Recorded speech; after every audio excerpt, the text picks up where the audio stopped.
আমি ধিক্কার জানাই ওই আলেমদেরকে যারা আজকে একটা ক্ষমতার জন্য নিজের সম্মানকে বিসর্জন দিতেছে, যারা আজকে হারামকে হালাল করে নিতেছে, যারা নাজায়েজকে জায়েজ করে নিতেছে।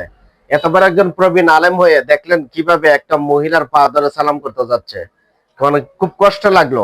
আরে হুজুর, আপনারা সম্মানী ব্যক্তি, 5 বছরের সম্মান কি দরকার? আপনাদের তো চিরজীবন মানুষ সম্মান দেয়, আপনারা হলেন আমাদের মাথার তাজ, কিন্তু আপনাদের এসব আচরণ দেখে খুব কষ্ট লাগে। সাধারণ একজন ক্ষমতার জন্য যেগুলো করতেছেন আপনারা, এগুলো একদম বাজে।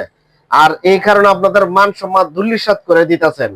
আগে তো তেমন ছিলেন না আপনারা, আর এখন কেন আপনাদের ইমান কি এত দুর্বল হয়ে গেছে? আলেম হয়ে আপনাদের এতই বিবেক নষ্ট হয়ে গেছে যে যেখানে ইচ্ছা সেখানে গিয়ে পাও ধরে সালাম করা লাগবে কেন?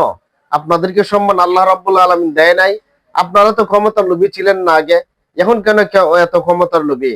তার মানে কি কিয়ামতের আলামত আপনাদের দিকে শুরু হয়ে গেল? আপনারা তো এমন ছিলেন না, এমন কেন করতেছেন? আজকে আমরা পুরো মুসলমান জাতি লজ্জিত আপনাদের এই কীর্তিকাণ্ড দেখে। আপনারাই অবশ্যই কমেন্ট করবেন যে হুজুর যে কাজটা করছে, তোমরা একজন প্রবীণ আলেম হয়ে একজন মহিলার কাছে যাইছে, বুট চাইতেই পারে, স্বাভাবিক বিষয়, কিন্তু ওনার পা ধরে সালাম করাটা ওনার আমার মনে হয় ঠিক হয় নাই।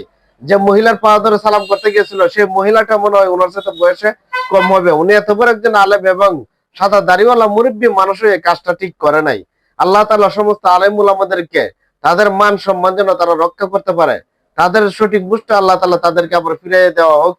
আল্লাহ যেন তাদেরকে কবুল করেন, আর আমাদেরকে যেন সব সময় সত্যের পথে থাকার মতো তৌফিক দেয়। আর ক্ষমতার লোভ, দুনিয়ার লোভ অন্তর থেকে দূর করিয়া আল্লাহ যেন আমাদেরকে আখিরাতের লোভ লালসা অন্তরে ঢুকাই দেয়।